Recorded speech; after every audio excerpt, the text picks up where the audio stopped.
Could you identify a dogman if you saw one? You might think so, but eyewitnesses report such a startling range of descriptions that it's clear this cryptid isn't just one type. From hulking man-wolves to slinking, shadowy hybrids, the dogman manifests in forms far stranger and more terrifying than legend suggests. These 8 real-world encounters, drawn from news archives, witness reports, and regional folklore, showcase just how wildly this beast can vary. Prepare to question everything you thought you knew about what lurks beyond the tree line. Encounter 1. The Alsatian Dogman of Defiance, Ohio, 1972. Reference: Defiance Crescent News, July 1972. In the summer of 1972, a series of police reports and news articles described a towering dog-headed figure haunting the railway lines of Defiance, Ohio. Standing upright and described as having the build of a German Shepherd, it was first seen by 2 railroad workers, then later by a police officer, who reported deep growling from the brush. Although it wore torn clothing, its movements and body were anything but human. The Defiance Dogman, as it became known, was never caught, and to this day its sudden appearance and equally sudden disappearance remain unsolved. Encounter 2. The Elkhorn Dogman Chase, Wisconsin, 1989. Reference: Walworth County Week. Linda Godfrey reports. Late one October night on Bray Road, a teenager swerved her car to avoid hitting what she thought was a large dog. But when the creature stood up on 2 legs and began chasing the car at an inhuman speed, panic set in. The beast was muscular, dark-furred, and had glowing amber eyes. In the weeks that followed, farmers found livestock mutilated and others reported seeing the same upright creature lurking near woods and fields. This was the birth of the Beast of Bray Road legend and the dogman's place in Wisconsin folklore. Encounter 3. The Bizarre Dachshundman of Talbot County, Georgia, 1938.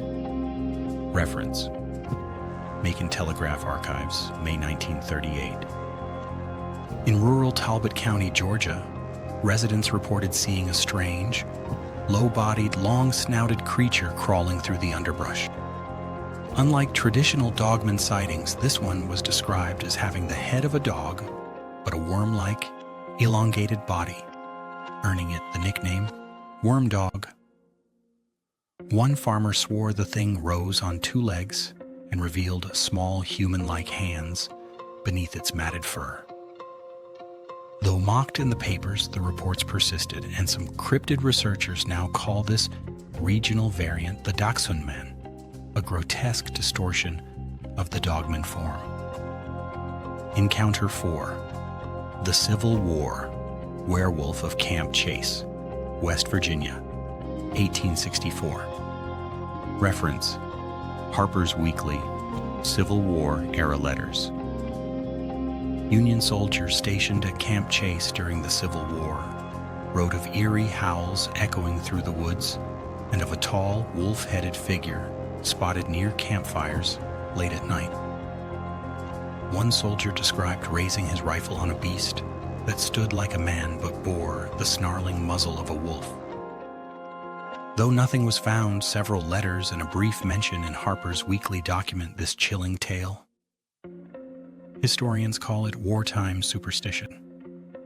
Others wonder if Dogman was watching from the tree line even then. Encounter 5. The Crouching Canine of Mount Vernon, Illinois, 1973. Reference: Mount Vernon Register News, August 1973. Drivers outside Mount Vernon reported seeing something massive crouched by the roadside, its eyes glowing and its head shaped like a hound's. One witness said the creature stood up slowly, revealing a towering figure with dog-like features and a disturbingly human posture. Police dismissed it as a misidentified animal, but A flurry of similar sightings soon followed. The local paper dubbed it the Mount Vernon werewolf, though no one was laughing when reports began mentioning livestock slaughtered and trees clawed at unnatural heights. Encounter 6. The Churchyard Stalker of Land Between the Lakes, Kentucky, 1980s. Reference: Cryptid Researcher Interviews, Dogman Encounters Podcast. In the heavily wooded expanse of land between the lakes, stories of a predatory beast circling abandoned churchyards have long circulated. In one infamous incident, a family was camping near old chapel ruins when something attacked their site. Their tent was shredded, and strange claw marks were left around the camp.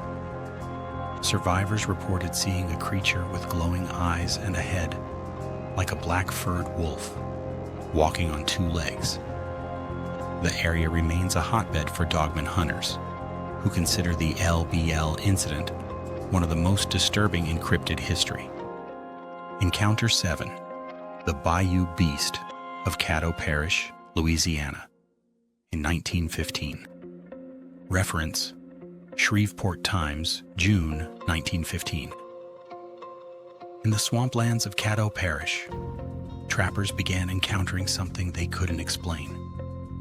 Described as having glowing yellow eyes and the rotting stench of death, the creature stalked from the water upright. Its body was covered in dark fur, with limbs too long for a man and too lean for a bear. Locals connected it to Choctaw legends of shape-shifting beasts, while skeptics dismissed it as mass hysteria. But one trapper who shot at the thing swore it didn't flinch, just turned and vanished into the reeds like smoke. Encounter 8. The Howling Soldier of Fort Bellefontaine, Missouri, 1810s. Reference: Fort Bell Military Logs, Missouri Folklore. In the early 19th century, soldiers posted at Fort Bellefontaine began circulating whispers of a dog-headed man prowling the edges of camp. A few even claimed it wore tattered uniform fragments, perhaps stolen from an unlucky patrol. Official records noted a decline in night watch participation and unusual sounds recorded by officers. Historians dismiss it as campfire lore, but Missouri locals still tell tales of the dogman soldier whose howls still echo on foggy nights.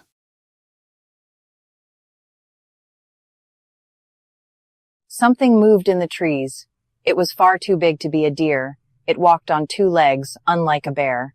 For just a moment, a dark, hulking shape stood silhouetted against the fading light, before vanishing back into the deep woods. This is a scene described time and again by witnesses from all corners of North America. They are often ordinary people, not seeking attention, who stumble upon something they cannot explain. The experience leaves them shaken, sometimes questioning their own senses, but utterly convinced they have seen something that does not belong in a biology textbook. The stories are surprisingly consistent, pointing toward an unknown creature. These encounters are happening now. With phones and trail cams, more moments are captured, however fleetingly. Each new image reignites debate. Hidden primate, Bigfoot, Sasquatch, or trick of light, costume, mistaken identity? In the early weeks of 2025, a quiet trail in the Idaho wilderness became the setting for a startling encounter.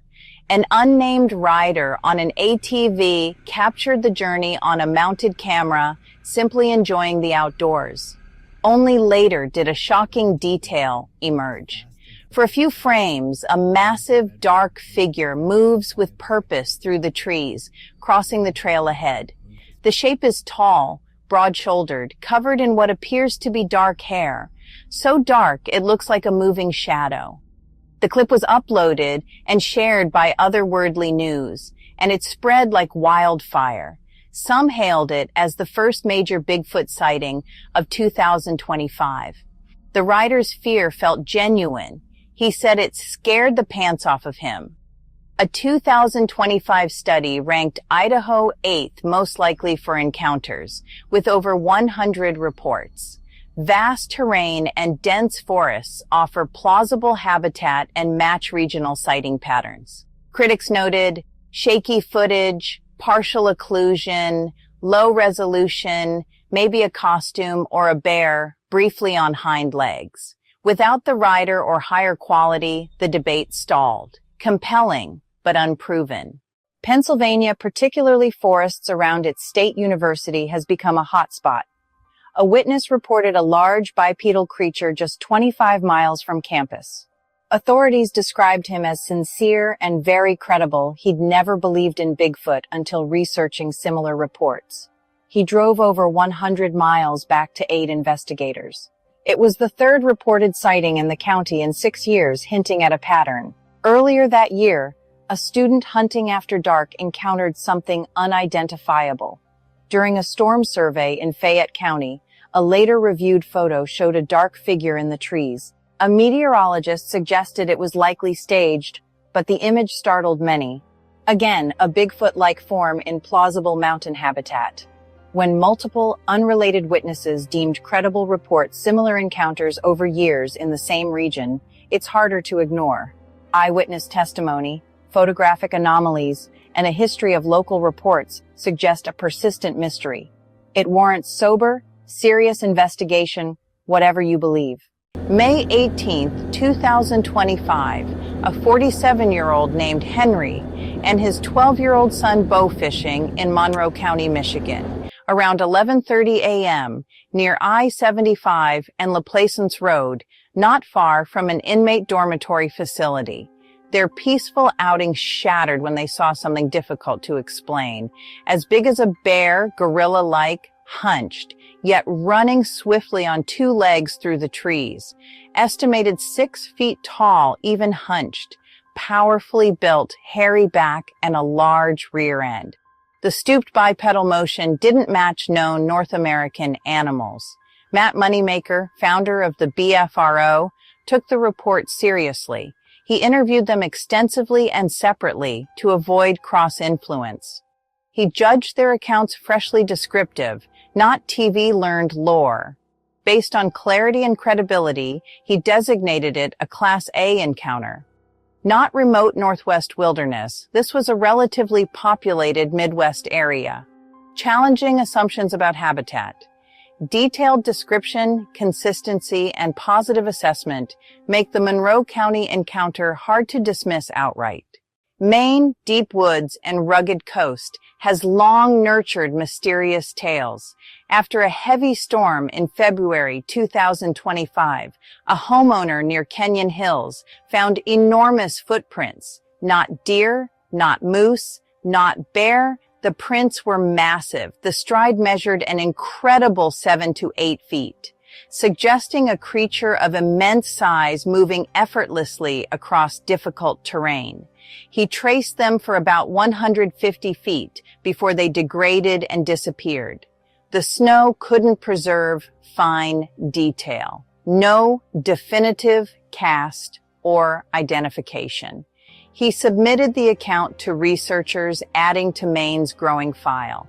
At least 20 reports since 1970, woven into campfires and diner talk. Tracks offer tangible, if temporary, evidence in the northern forests. Size and stride challenge mundane explanations. Yet without dermal detail, they remain anomalies. For many, they're a reminder the woods may still hold secrets. New Bigfoot media sparks excitement, then scrutiny. Encounters are unexpected, dim, and distant. Results blurry, shaky, low-res, blob-squatch, nearly impossible to identify. A dark shape could be a primate, a bear, a hiker, or even a stump. Digital zoom enlarges pixels. Low light adds noise.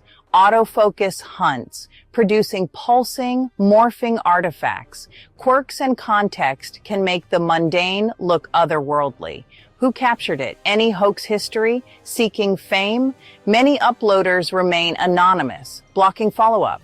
Strong evidence must be clear, well lit, showing muscle, facial detail, hand articulation, plus credible testimony. Until then, we sift a sea of ambiguous pixels.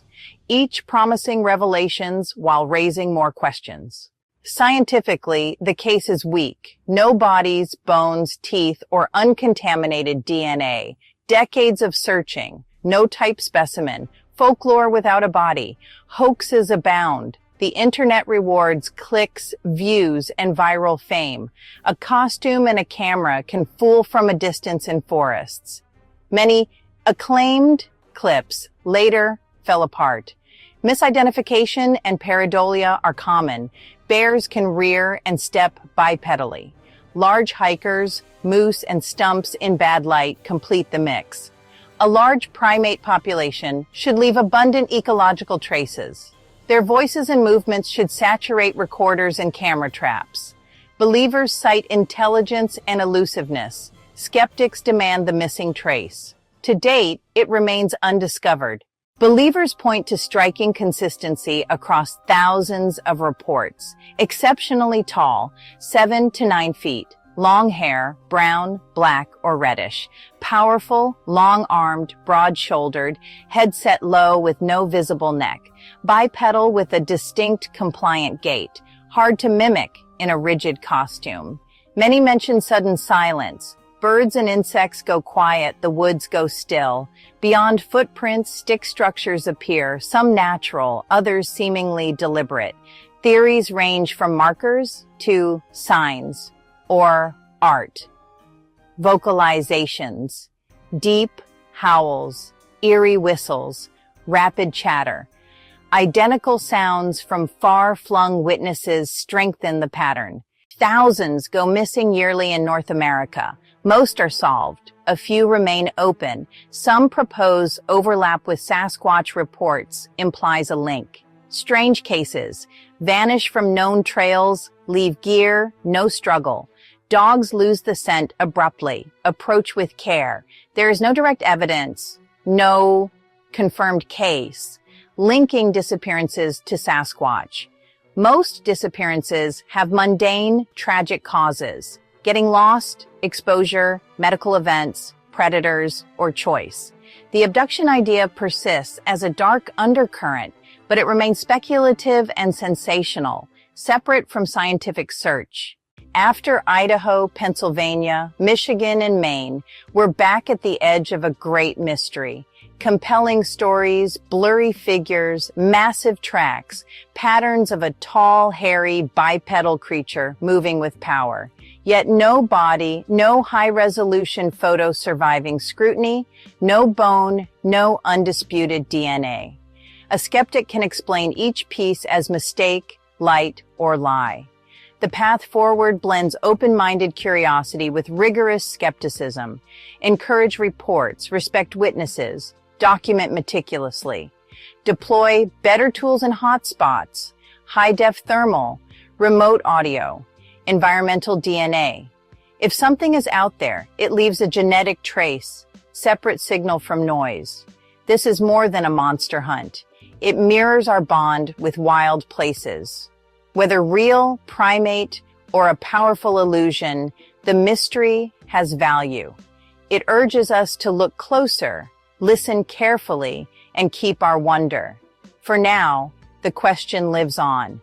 We keep our eyes open, waiting for illusion to give way to evidence.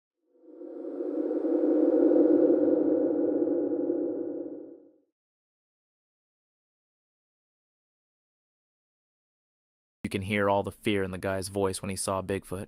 But the question is, why does Bigfoot move on all fours? In a small town in the south of the state of Washington battlefield, a young man was walking through a local park, wanting to capture the nature of the coming spring.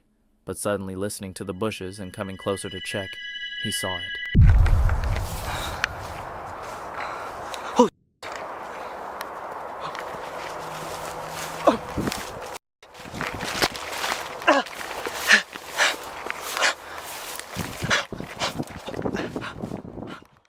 We haven't seen anything like this yet. The creature on all fours is approaching the guy very quickly. You can hear all the fear in the guy's voice when he saw Bigfoot. But the question is, why does Bigfoot move on all fours?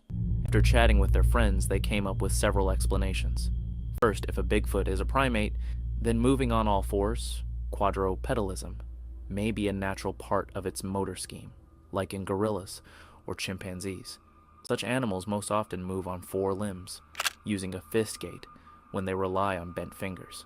Further, moving on all 4s can provide greater stability on difficult or slippery terrain, such as slopes, swamps, and dense undergrowth.